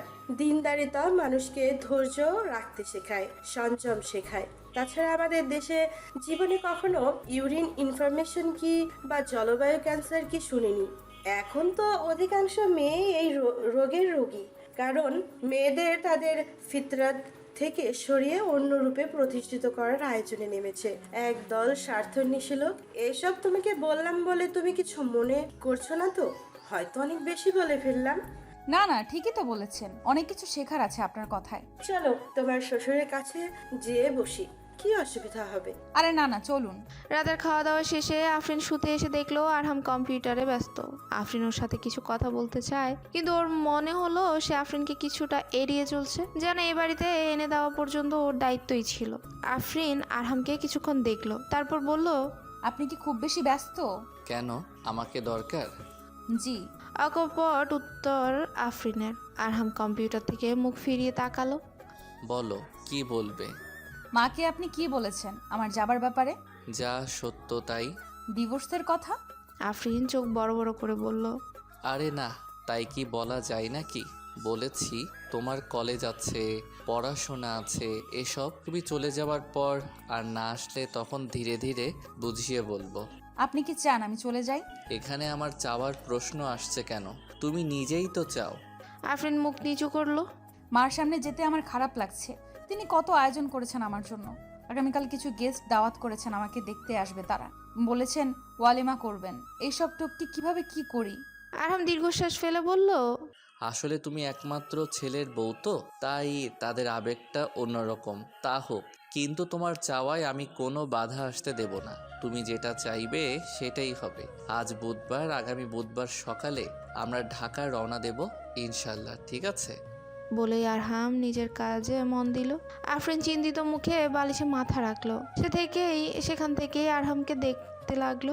এ কেমন স্বামী যে কোনো জোর জবরদস্তি করে না। আফরিন না হয় বলেছে ডিভোর্স দেবে, তাই বলে সেটা মাথা পেতে নিতে হবে? স্বামী না ছাই, আমার প্রতি তার কোনো আগ্রহই তো নেই, কার জন্য থাকবো? ভাবতে ভাবতেই কখন ঘুমিয়ে তলিয়ে গেল আফরিন বলতে পারলো না। সকালে ঘুম ভেঙে দেখলো পুরো রুম খালি। আফরিন অবাক হয়ে উঠে বসলো। সে কি এই রুমে একা ছিল নাকি? বাইরে এসে রান্নাঘরে উকি দিতেই দেখলো শাশুড়ি আম্মা স্যুপ গরম করছেন। আফরিনকে দেখে হেসে বললেন। ঘুম ভাঙলো? আফরিন লজ্জিতে হাসলো। জি। আম্মা ও কোথায়? খোকার কথা বলছো? ও তো ফজরের নামাজ পড়ে নাস্তা খেয়ে বেরিয়ে গেছে। আজও নাকি স্কুলে কি কাজ আছে। উনি স্কুল টিচার? হ্যাঁ, কেন তুমি জানো না? ভুলে গেছি।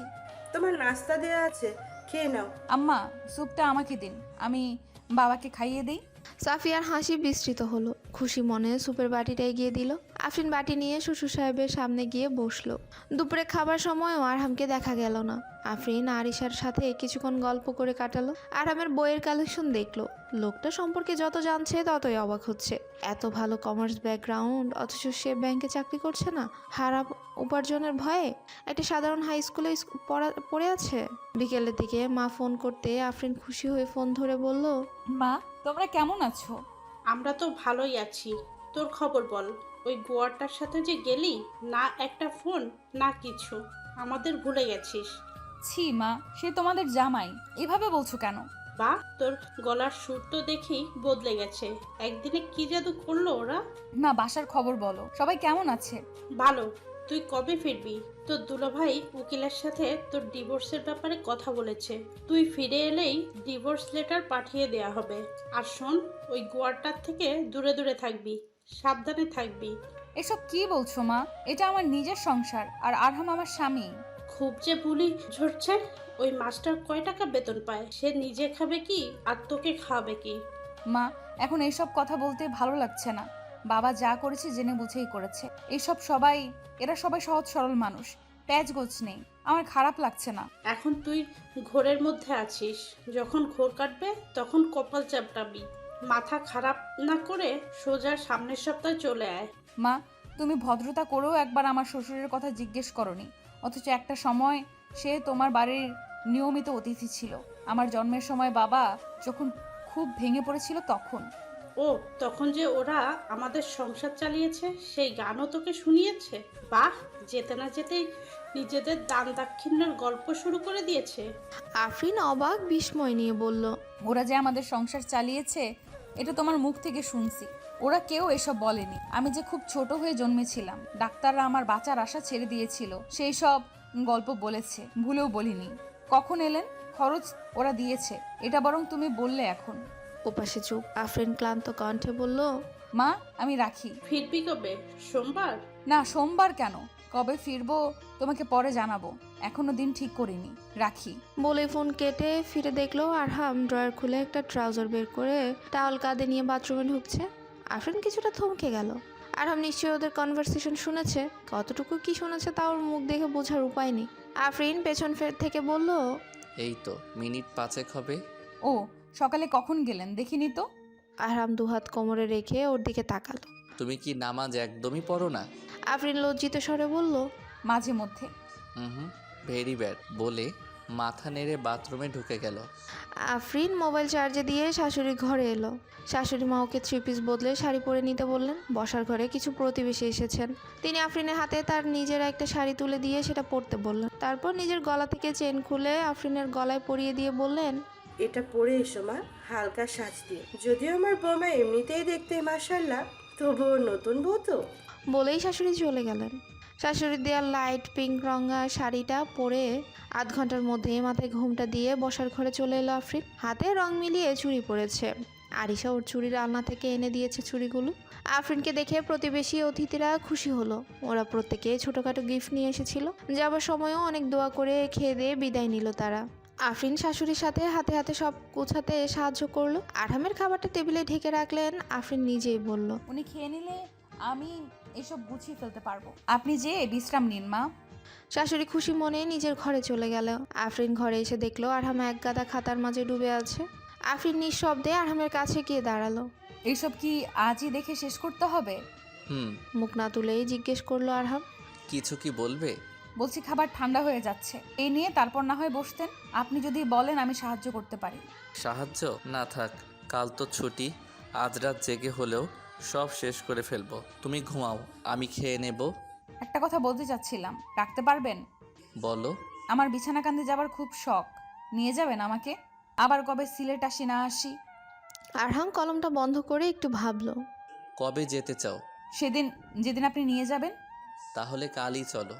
নিতে পারো, তবে তোমার বোরকা ছাড়া চলাফেরাটা দৃষ্টিকটু লাগে। আফরিনের মুখ গম্ভীর হলো। তাহলে এখন কি করব? আমি বোরকা পরে অভ্যস্ত নই, আর আমার বোরকা নেই। তুমি পড়তে রাজি হলে বোরকার ব্যবস্থা হবে। তুমি পড়বে কি না সেটাই প্রশ্ন। না পড়লে নেবেন না? কী সব ছেলে মানুষই প্রশ্ন। নেব না কেন? তবে প্রচুর ভিজিটর্স থাকে সেখানে। সুন্দর মেয়ে দেখলে লোকজন এমনিতেই চেয়ে থাকে। আফরিন উচ্ছ্বাস চাপতে মুখ নামালো। আরহামের চোখেও তাহলে সুন্দর। ও নিশ্চয়ই সচেতনভাবে বলেনি, মুখ ফসকে বলে ফেলেছে। এই লোকের মুখ থেকে প্রশংসা শোনার আশা করে না আফরিন। মৃদু স্বরে বলল, তাহলে কাল কখন যাচ্ছি? ভোরবেলা বেরোতে পারবে? তাহলে বেরিয়ে মজা পাবে, নতুবা বেলা চড়ে গেলে প্রোগ্রাম শর্টকাট করতে হবে। আমি ভোরেই উঠব। আপনি আমাকে যদি ফজরে ডেকে দেন তাহলে নামাজটাও পড়ে নিতে পারবো। অবশ্যই ডেকে দেব ইনশাল্লাহ। তবে দেখো, নামাজটা যেন হয় আল্লাহকে খুশি করার উদ্দেশ্যে। কারো মন রাখতে গিয়ে যদি নামাজ পড়ো তাহলে কিন্তু সর্বনাশ, রিয়ার গুনাহ হয়ে যাবে। রিয়া বোঝো তো? লোক দেখানো ইবাদত, ভয়াবহ গোপন শিরক এটা। শুনে আরহাম হাসি মুখে তাকালো। আফরিন মাথা নাড়ালো। তারপর হঠাৎ উচ্ছ্বসিত কণ্ঠে বলে উঠে, আপনাকে সাহায্য করতে পারি? কাজ তো প্রায় শেষের দিকে। আচ্ছা, এগুলো নাও, কাউন্ট করে পেন্সিল দিয়ে খাতার কোণে মার্কস বসিয়ে দাও। আফরিন শাড়ি সামলে এসে হাঁটু মুড়ে বসলো। আরহাম হাসলো। শাড়িটা সুন্দর। আফরিন নিচের দিকে তাকিয়ে বলল, আর কিছু সুন্দর না? চুড়িগুলো সুন্দর। আর শাড়ির রংটা দারুণ। আফরিন তাকালো। সব সুন্দর শাড়িতে? গলার চেইনটা শাড়ির সাথে মানিয়েছে। ব্যাস। আমার খিদে লেগেছে, মানে? ভাত খেয়ে আসি, তুমি মার্কস বসাও। বলেই আরহাম উঠে চলে গেলে আফরিন হতাশ দৃষ্টিতে সেদিকে তাকিয়ে রইল। ওর খুব রাগ হচ্ছে, কার উপর কে জানে। অনেক দিন পর ফজরের নামাজ আদায় করতে পেরে আফরিনের কাছে খুব ভালো লাগছে। নিজেকে পরিপূর্ণ মনে হচ্ছে। আহা, প্রতিটা দিন যদি এভাবেই শুরু হতো। 8টার দিকে আরহাম ওকে নিয়ে বেরোলো। আরিশাকে বললে ও জানালো, না ভাবি, তোমরাই যাও, আমার আগামীকাল উইকলি সিটি আছে, পড়তে বসতে হবে। আরহাম আর দ্বিরুক্তিতে না করে আফরিনকে নিয়ে বেরিয়ে পড়লো। আরহাম একটা চাঁদের গাড়ি ভাড়া করলো। আফরিন তো মহা খুশি, কিন্তু পুরো গাড়িতে ওরা দুজন। আফরিনের খুশিতে দৌড়াদৌড়ি করতে ইচ্ছে হচ্ছে, তবু ভদ্রতা করে বলল, শুধু দুজনের জন্য এত বড় গাড়িটা ভাড়া করলেন? আপনার অনেক কষ্ট হয়ে গেল না? তা তো হলোই, কি করব। 7 দিনের বউয়ের একটা আবদার যদি না রাখি তো সারা জীবন বউ খোটাও দিতে পারে। 7 দিনের বউ বলছেন কেন? তো কতদিনের? আরহাম তাকালো। জন্ম জন্মান্তরের। কি দরকার মায়া বাড়িয়ে? যে যাবেই তাকে অযথা ধরে রাখার পক্ষে আমি নই। কি হলো, হঠাৎ মুড অফ হয়ে গেল কেন? বাড়ির কথা মনে পড়ছে? আপনি নিজেকে খুব চালাক মনে করেন, তাই না? চাইলে কি 2-1 দিন বেশি থাকতে পারি না? ঠিক, আমিও তাই মনে করি। গাড়ি ঘোরান, আমি বাড়ি চলে যাব। আরে হঠাৎ কি হলো? এত দ্রুত মুড বদলালে তো তাল ঠিক রাখা মুশকিল। চলো, বের যখন হয়েছি আজ সারা দিন তোমাকে অর্ধেক সিলেট দেখিয়ে নিয়ে যাই। পরিকুণ্ড ঝর্ণার নাম শুনেছ কখনো? অনেকে এটা চেনে না। মাধবকুণ্ডের ঝর্ণা থেকে মাত্র 10-12 মিনিটের পথ। বনের ভেতর অপূর্ব এই ঝর্ণাটার খোঁজ বাইরের অনেকেই জানে না। জায়গাটা খুব নিরিবিলি, পর্যটকও কম। 50 ফুট ওপর খাড়া থেকে ঝর্ণার পানি নেমে আসে। ভরা বর্ষায় দেখার মতো হয়। নিচে একটা হালকা গভীর কুয়াও আছে, চলো ওটাতেই আগে যাই। দেখতে দেখতে ওরা মাধবকুণ্ড পৌঁছে গেল। গাড়ি ছেড়ে দিয়ে এবার শুরু হলো এবড়ো থেবড়ো পাহাড়ি পথে হাঁটা। আফরিনের মুখ লাল হয়ে গেছে বনো পথে হাঁটার পরিশ্রমে। প্রচুর ঝোপঝাড় পেরিয়ে অনেকটা গহীন জঙ্গলের ভেতরে ঢুকে আফরিন ভাষা হারিয়ে ফেলল। ধরনীর বুকে কি সৌন্দর্য, লীলাভূমি। আরহাম বাধা দেবার আগেই সে পানিতে নেমে পড়ল। বাধ্য হয়ে আরহামকেও নামতে হলো কোমর পানিতে। চারপাশে জনমানবের কোনো চিহ্ন নেই। আফরিন সে স্বস্তিতে আরও ঝাঁপিয়ে পড়ল পানিতে। আরাম কিছুটা চিন্তিত মুখে দূরে দাঁড়িয়ে দেখতে লাগলো ওর কাণ্ড। ভাবছে মেয়েটা সাঁতার জানে কি না কে জানে। এদিকে মনের আনন্দে জল কেলির করতে লাগলো আফরিন। ভয়ে ভয়ে ঝর্ণার কাছাকাছি যেতে গিয়েও দূরে পানিতে বসে রইল। প্রকৃতির নিস্তব্ধতাকে ভেঙে খান খান করে দিচ্ছে সবেগে নেমে আসছে পানির অমীয় ধারা। আরহাম ব্যাগ খুলে দেখলো আফরিন সব রকম ব্যবস্থা করেই এসেছে। সে টাওয়াল বের করে আফরিনকে হাতছানি দিতেই ডাকলো। আফরিন কাছে আসতেই হাত বাড়িয়ে টাওয়ালটা দিয়ে বলল, লোকজন আসার আগেই দ্রুত পাল্টে নাও, ওখানটায় আড়াল আছে, ওই দিকে যাও। চারদিক কি নির্জন! ইস, আমরা যদি এখানে হারিয়ে যেতাম। অনেক হয়েছে, চলো এবার। হারিয়ে যেতে এসেছে বিড়বিড় করলো আরহাম। তোমার হারাতে বাধা না থাকলেও আমার আছে, বলে আরহাম এগিয়ে চলল। হঠাৎ হাতে টান পড়ায় পিছিয়ে গেল। কি হলো, টানছো কেন? আফরিন মৃদু শব্দে আবৃত্তি করলো। Where liberty dwells there is my country. Arham কৌতুক মাখা দৃষ্টিতে তাকালো। এতটুকুতেই এমন আবেগাপ্লুত হলে চলবে? এখনো তো বিছানাকান্দি দেখনি? ওটা কি অনেক সুন্দর? গেলেই দেখবে। আফরিন আরহামের বাম হাত ধরে প্রায় ঝুলে চলল। আরহাম একবার ধমক লাগালো। আমার হাতটা কি ছিঁড়ে ফেলবে নাকি? আফরিন পাল্টা জবাব দিল, হ্যাঁ, ছিঁড়ে সাথে করে ঢাকায় নিয়ে যাব, তারপর পলিথিনে মুড়ে সুকেসে সাজিয়ে রাখবো।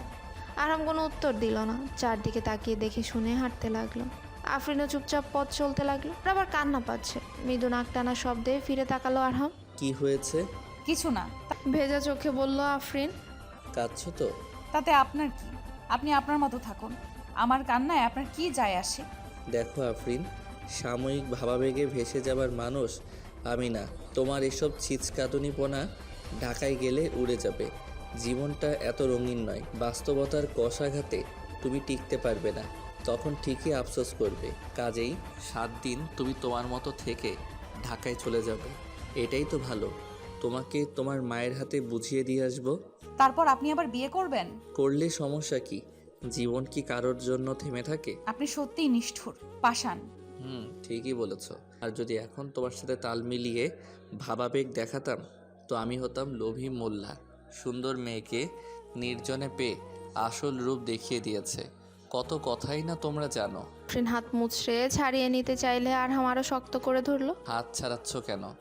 আছাড় খেয়ে পড়ার শখ হয়েছে খুব, তাই না? পড়লে পড়বো, আপনার কি? আরে তুমি কি ঝগড়া করতে এসেছো নাকি?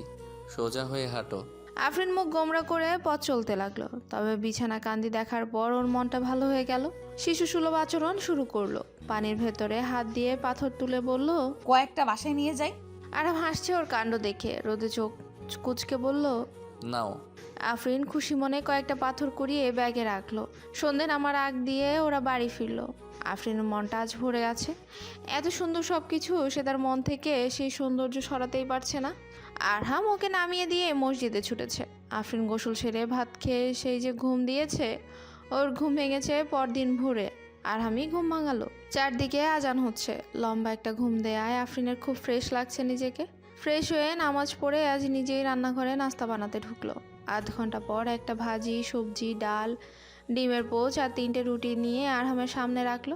আরহাম মুচকি হেসে নাস্তার প্লেট টেনে নিয়ে বলল, যা যা কিল্লা। তারপর রুটি হাতে নিতেই আফরিন মৃদু স্বরে বলল, রুটি গোল হতে চায় না, দেখুন না, ইথিওপিয়ার ম্যাপ হয়ে গেছে। আরহামের গলায় খাবার বেঁধে গেল। হাসি রুখতে পারলো না। একই সাথে বিষম খেয়ে ওর অবস্থা কাহিল। আফরিন দ্রুত পা নিয়ে এনে ওর মুখের সামনে ধরলো। অপর হাতে মাথায় মৃদু চাপড় দিতে লাগলো। বিরক্ত হয়ে বলল, এমন কি বললাম যে এইভাবে হাসতে গিয়ে কাশতে হবে? আরহাম শান্ত হলে আফরিন সোজা হলো। চা নিয়ে আসি। আনো। চিনি ক চামচ? তুমি যত চামচ খাও তত চামচ। আমি তো হাফ চামচ খাই। তাহলে হাফ চামচই দাও। খেতে খেতে বলল আরহাম। আফরিন ওর দিকে একবার তাকিয়ে চা আনতে চলে গেল।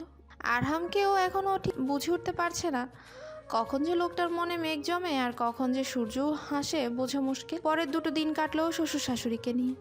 আফরিন নিজেই শ্বশুরের মাথা ধুয়ে দিল, ঘরদোর নিজের মতো করে গোছালো, আরহামের বুক সেলফ পুরোটা ঝেড়ে মুছে নতুন করে সাজালো, পুরনো পর্দা সরিয়ে পাট ভাঙা নতুন পর্দা ঝরালো দরজা জানালায়। সাফিয়া সবকিছু নীরবে দেখলেন আর মুচকি হাসলেন, কোনো মন্তব্য করলেন না। আরাম বাড়ি ফিরে চমকে গেল, সব হকচকে পরিষ্কার। সাফিয়া হাসি মুখে জানালেন আফরিন আজ নিজের হাতে পুরো বাড়ি সাজিয়েছে, শত নিষেধের সত্ত্বেও কথা শুনেনি, কাপড়গুলো ধুয়ে মেলে দিয়েছে। আরাম নীরবে সব দেখলো। রাতে শোবার সময় আফরিন খুশি মনে বিছানা ছাড়ছিল, তখন আরহাম এসে দাঁড়ালো। আজ সোমবার, পরশু সকালে তুমি ঢাকা চলে যাবে, তাহলে এসব কেন করছো? জানি না কেন করছি। আফরিনের চোখে ছায়া ঘনালো, মুখ নামিয়ে বলল, তোমার সব গোছানো আছে তো? আরহাম কিছুক্ষণ ওর দিকে তাকিয়ে থেকে উঠে যাওয়ার সময় বলল। আফরিন কান্না চেপে বালিশে মুখ গুজল। আরহাম সেদিকে কিছুক্ষণ তাকিয়ে থেকে দীর্ঘশ্বাস ফেলে কম্পিউটারে মন দিল। পরদিন ভোরে নামাজ শেষে আফরিন চা বানাতে রান্নাঘরে ঢুকেছে, তখনই বেল বাজলো। আফরিন অবাক হয়ে নিজেই মনে বলে উঠে, এ সময় আবার কে এলো? দরজা খুলে আফরিন নিজের জায়গাতেই জমে গেল। ওকে সরিয়ে ওর মা আর ওর বড় দুলাভাই ভেতরে ঢুকে বলল, তোমাকে নিতে আমরাই চলে এসেছি। তোমার বড় অপার ধারণা তোমাকে না নিয়ে গেলে নাকি তুমি যাবে না, তাই আমরাই তোমাকে নিতে এলাম। বাড়ির লোকজন কোথায়? ধরাজ কণ্ঠের শব্দে আরহাম ভেতর থেকে বেরিয়ে এলো, সালাম দিয়ে হাত মেলালো, তারপর আফরিনের দিকে তাকালো। ওর মুখ দেখে মনে হলো কেউ একটা ব্লটিং পেপার দিয়ে ওর মুখ থেকে সমস্ত রক্ত চুষে নিয়েছে। ইস, এই কয়দিনে একদম শুকিয়ে গেছিস। আফরিনের মা মেয়ের দিকে তাকিয়ে বললেন। আফরিন ফ্যাকাশে দৃষ্টিতে আরহামের দিকে তাকালো।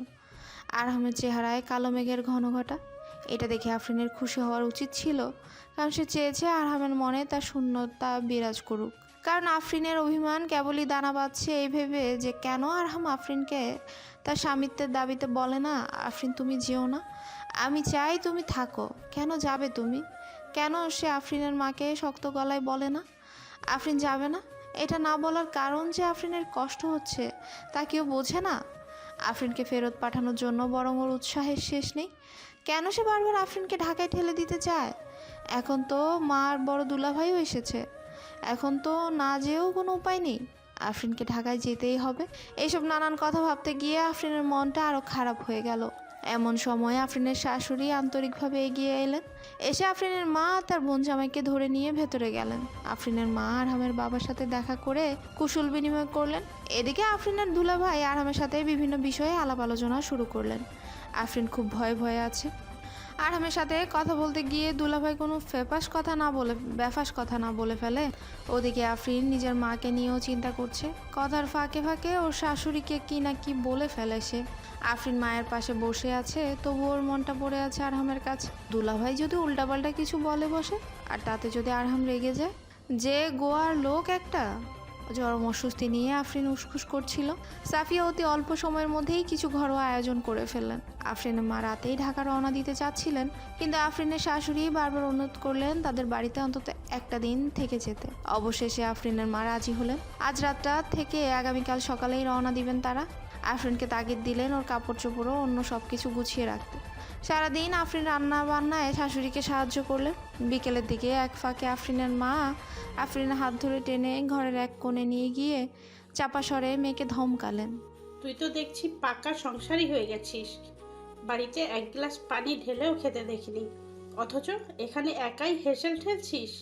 ভূতে ধরেছে নাকি তোকে? তোর হাব ভাব কিন্তু আমার ভালো ঠেকছে না।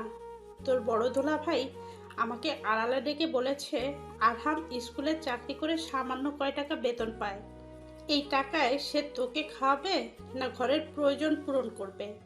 শেষমেশ দেখবি বান্দিগিরি করতে করতে হাড় মাস কালি কালি হয়ে যাবে, তোর সকাল্লাদ বলে কিছুই থাকবে না। আমি আর কোনো কথা শুনতে চাই না। তোর কাপড় চোপড় সব গুছিয়ে নে, কাল সকালে আমরা রওনা দেব। পৌঁছে ফোনে জানিয়ে দেব যে আমরা সম্পর্কে আর রান করতে চাচ্ছি না। কি ঠিক আছে? আফরিনের মায়ের কোনো কথার জবাব দিল না। এক দৃষ্টিতে মাটির দিকে তাকিয়ে বসে রইল। রাতে আনমনেই ব্যাগ গোছাচ্ছিল আফরিন। ক্লান্ত হাতে জামা কাপড় ভাঁজ করছিল সে। আরহাম কম্পিউটারে বসলেও ওর মন আজ কম্পিউটারে নেই। বারবার ঘাড় ফিরিয়ে আফরিনকে দেখছিল, কেমন নির্বিকার। আরহাম একটু কেশে বলল, কাল তাহলে চলে যাচ্ছ? আফরিন ছোট্ট করে জবাব দিল। এক মনেই সে কাপড় ভাঁজ করছে। আরহাম খানিক ইতস্তত করে বলল, আমার অনুরোধ রাখতে তুমি যে ওই অবস্থায় আচমকা ঘর ছেড়ে আমার সাথে বেরিয়ে এসেছো, তার জন্য আমি তোমার প্রতি কৃতজ্ঞ। আফরিন কোনো জবাব দিল না। আরহাম ওর দিকে তাকিয়ে বলল, আমি জানি না এই কদিন তোমার হক ঠিকঠাক মতো আদায় করতে পেরেছি কিনা। ব্যাগ গোছানো শেষ করে আরহামের দিকে তাকালো আফরিন। বলল, চা খাবেন তো? আরহাম ম্লান হেসে বলল, দাও, কাল থেকে তো আর তোমার হাতের চা পাবো না, আজ খেয়ে নেই।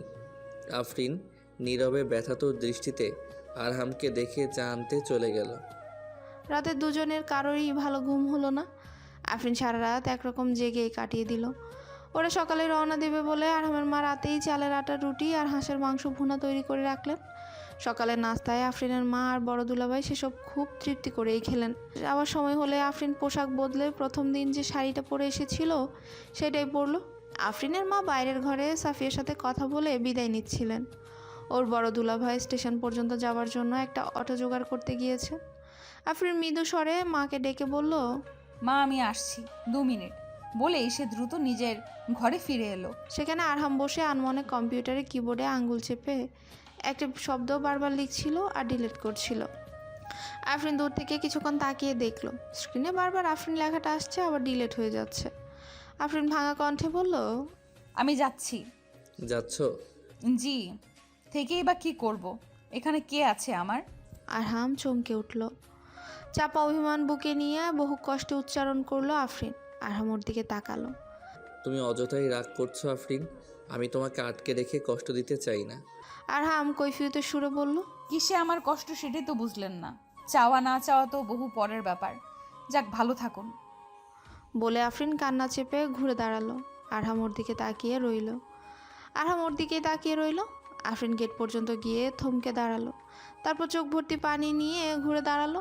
ওর হাতে গেটের পাশের সোফাটায় রাখা সেই কুশনটা। হঠাৎ আফরিন ঠোঁট ফুলিয়ে প্রচণ্ড অভিমানে প্রবল বেগে সেটা আরহামের দিকে ছুঁড়ে মারলো। আরহাম সেটা সাথে সাথেই লুফে নিল। আরহাম বিস্মিত দৃষ্টিতে তাকিয়ে আছে। আফরিন ডান হাতে চোখ মুছে ঘুরে দাঁড়ালো। ওর সামনে সুইচ বোর্ডের একটা হোল্ডারের কোণটা ভাঙা থাকায় তাতে চওড়া রেড ট্যাপ দিয়ে আটকে রাখা আছে। হঠাৎ আফরিন ট্যাপটা টান মেরে তুলে হাতটা ওর তর্জনী আর মধ্যমিক ভি আকৃতি করে আঙুল দুটো সোজা সুইচ বোর্ডের হোল্ডারে ঢুকিয়ে দিল। আরহাম প্রবল বিস্ময়ে আফরিন বলেই বিকট চিৎকার দিয়ে ছুটে এলো আর একই সাথে বিকট শব্দে পুরো বাড়ির বিদ্যুৎ ব্লাস্ট করলো এবং গোটা বাড়ির ইলেকট্রিসিটি ফেল করলো। এদিকে আফরিন 220 ভোল্টেজের প্রবল ধাক্কায় কয়েক হাত দূরে ছিটকে পড়ে জ্ঞান হারালো। আরহামের বিকট চিৎকারে সবাই ছুটে এলো। আফরিনের দুলাভাই ততক্ষণে অটো নিয়ে ফিরে এসেছে।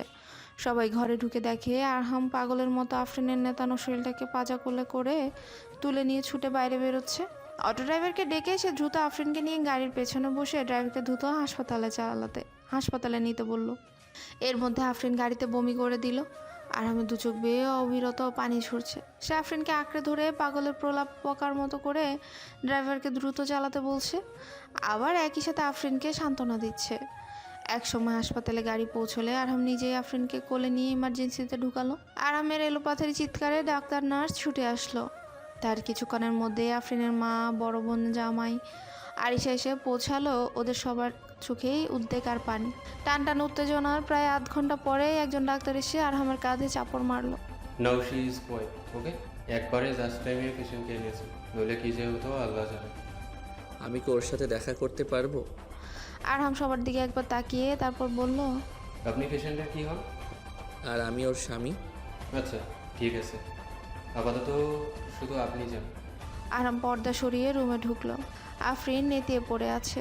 এতটুকু সময়ের মধ্যে ওর চেহারায় কেমন কাল সেটে পড়ে গেছে। আরহামের বুকটা হু হু করে উঠল। ও বেডের পাশে রাখা চেয়ারটায় বসে আফরিনের হাতটা নিজের দু হাতে তুলে নিয়ে বলল, এরকম কেন করলে তুমি? আফরিনের চোখের পানি বালিশে গড়িয়ে পড়ল। আরহাম হাত বাড়িয়ে তা মুছে দিয়ে বলল, কাঁদছো কেন? আমার উপর রাগ করে আমাকে এত বড় শাস্তি দিতে চেয়েছিলে? শাস্তি কই, মুক্তি দিতে চেয়েছিলাম আপনাকে। আমার উপর অবিচার করেছো তুমি। আর যদি তোমার কিছু হয়ে যেত, কি নিয়ে বাঁচতাম আমি? তাহলে আমাকে ফেরত পাঠিয়ে দিচ্ছিলেন কেন? আমি শেষ মুহূর্ত পর্যন্ত আপনার ডাকের অপেক্ষা করেছি, অথচ আপনি। আরহাম আফরিনের হাত নিজের দু হাতে চেপে ধরে তাতে চুমু খেয়ে বলল, তুমি এমনটা করবে আমি ভাবতেও পারিনি। দোষীপনারও একটা লিমিট থাকে। তুমি যেটা করতে যাচ্ছিলে সেটা হতো আত্মহত্যা। কত বড় গুনাহ করতে যাচ্ছিলে তুমি। দুনিয়া আখিরাত দুটোই বরবাদ হয়ে যেত। আফরিন দীর্ঘশ্বাস ফেলে চোখ চোখ মুছল। কয়েক ঘন্টা পর আফরিনকে ডিসচার্জ করে দেওয়া হলো। যদিও আফরিন হাঁটতে পারছে, তবু আরহাম ওকে হাঁটতে না দিয়ে কোলে তুলে নিল। সেভাবেই গাড়িতে আনলো। বাড়ি ফিরে এলে সাফিয়া দৌড়ে এসে ওকে জড়িয়ে ধরে কেঁদে ফেলল। আরহামের বাবাও উদ্বিগ্ন হয়ে কাঁদছেন। আফরিনকে সুস্থ দেখে তিনি স্বস্তির নিঃশ্বাস ফেললেন। আফরিনের মা মেয়ের মাথায় হাত বুলিয়ে বলল, যা ভয় দিয়েছিলি, এটা তোর সংসার। তুই যেতে না চাইলে আমি তোকে কেন জোর করব? তাই বলে এমন করতে আছে? রাতের ট্রেনে ইরানি জামাইকে নিয়ে আজ ঢাকায় ফিরে যাচ্ছি। যেদিন তোর সময় সুযোগ হবে সেদিন জামাইকে নিয়ে বাড়ি যে কয়েকদিন থেকে আসবি, কেমন? আফরিন মৃদু হাসল। সবার বিদায় হয়ে গেলে আফরিনকে এক গ্লাস হালকা গরম দুধ জোর করে খাইয়ে দিলেন সাফিয়া। তারপর আফরিনের কপালে চুমু খেয়ে তিনি ওকে শুতে বলে গ্লাস নিয়ে চলে গেল। এমন সময় আরহাম এসে আফরিনের পাশে বসলো, মাথায় হাত রেখে বলল, কেমন আছো এখন? জি ভালো। সত্যি করে বলো তো, এই কাজটা কেন করলে? আমার উপর রাগ করে? দেখো আফরিন জবাব না দিয়ে মুখ নামালো।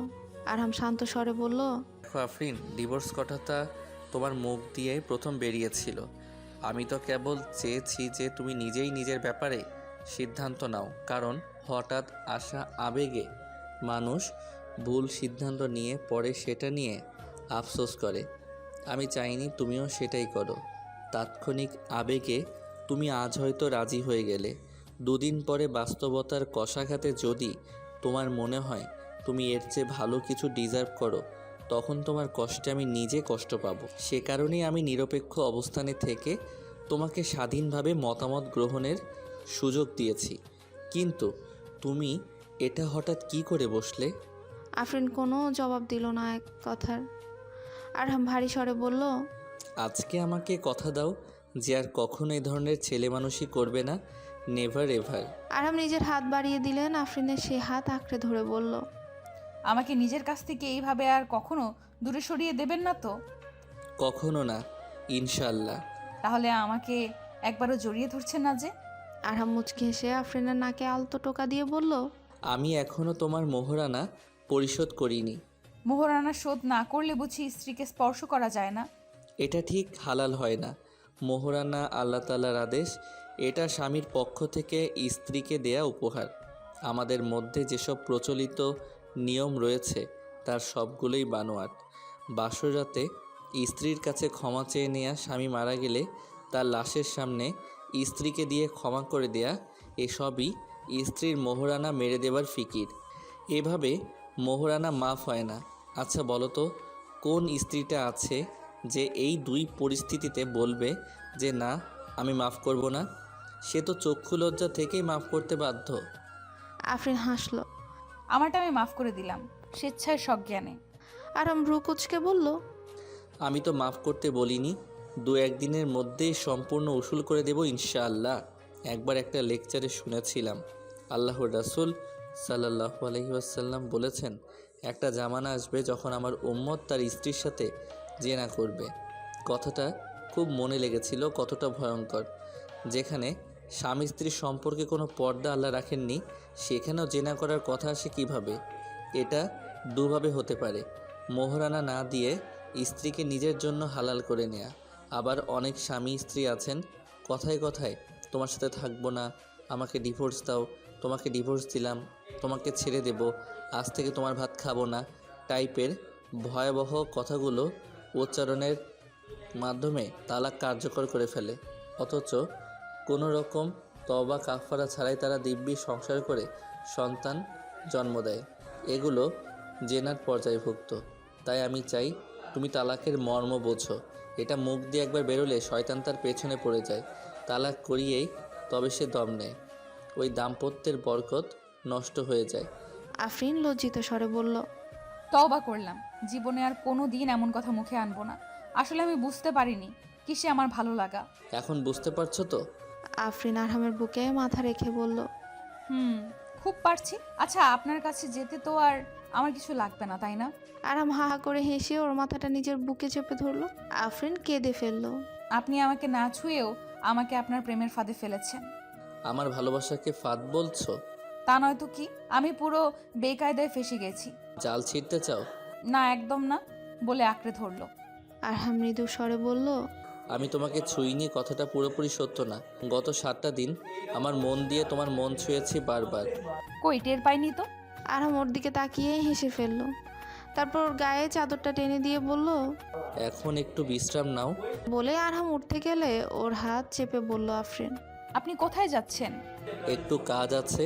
দীর্ঘশ্বাস ফেলে আরহামের হাত ছেড়ে দিয়ে শুয়ে পড়ল আফরিন। আফরিনের মা যাবার সময় মেয়ের কপালে চুমু খেয়ে বলল, জামাই বলল সামনের সপ্তাহের পরে সাপ্তাহিক নাকি ওয়ালিদ করে ফিরবে, তখন তোর আপাকে সহ নিয়ে আমরা চলে আসব। এখন যাই? আফরিন মাথা নাড়ালো। তোর বাবা ওদের ভালো করেই চিনেছিল, তাই বলেই পাগল হয়ে তোকে বিয়ে দিয়েছিলেন। ওদের মতন মানুষ হয় না। সোনার সংসার পেয়েছিস রে মা, যত্ন করে রাখিস। কখনো আবেগ দিয়ে সিদ্ধান্ত নিবি না, বুদ্ধি খাটাবি। তিনি দীর্ঘশ্বাস ফেলে বললেন। আফরিন অবাক হয়ে মায়ের দিকে তাকালো। মা আজ কত অন্যরকম করে কথা বলছেন। আজ তার কথায় আন্তরিকতার ছোঁয়া। মা চলে যাওয়ার পর রাতে খাওয়া দাওয়া শেষে আফরিন শ্বশুর শাশুড়ির সাথে বসে গল্প করছিল। তখন আরহাম এসে আফরিনকে ডাকলো। আফরিন নিজের রুমে এসে ঢুকতে ওর চোখ ছানা ভরা। অসংখ্য ফুলের সমারোহার। আরহাম রুমটাকে এর মধ্যেই ফুল বাগান বানিয়ে ফেলেছে। বিছানায় প্রচুর গোলাপের পাপড়ির কারণে চাদর দেখা যাচ্ছে না। পেছন থেকে দরজা লক করার শব্দে আফরিন ফিরে তাকালো। আরহাম মিটিমিটি হাসছে। তারপর জিজ্ঞেস বলল, কেমন হয়েছে? অসাধারণ। আরহাম পকেট থেকে একটা খাম বের করে আফরিন হাতে দিল। আফরিন অবাক হয়ে তাকিয়ে বলল, এটা কি? তোমার মোহরানা, পুরোটা উসুল। আফরিন লজ্জায় আরক্ত হলো। খামটা রাখার জন্য পা বাড়াতে চাইলে আরহাম চট করে ওকে কোলে তুলে নিয়ে বলল, হাঁটতে হবে না, টমটম গাড়িটা তো তোমাদের খেদমতেই সারাক্ষণ হাজির। আফরিন হেসে মুখ লুকালো। পর্দা সরাতেই দেখলো আকাশটা মেঘলা হয়ে আছে। সকাল থেকে গুড়ি গুড়ি বৃষ্টি হচ্ছে। রোদ যেন আজ বৃষ্টির সাথে লুকোচুরি খেলছে। বৃষ্টি এসে বারবার রোদটাকে ঢেকে দিচ্ছে। এ দেখুন না, কি চমৎকার বৃষ্টি স্নাত রোদ্দুর। আরহাম আফরিনের হাতটা টেনে নিয়ে বলল, আমার আছে এক আকাশ মেঘ, সেই মেঘেই ডুব দিতে বেশি ভালো লাগছে। রোদ বৃষ্টিকে ওদের মতো ছেড়ে দাও। আফরিন পর্দা ছেড়ে দিল। বাইরে বৃষ্টি এসে রোদকে আবার ঢেকে দিল।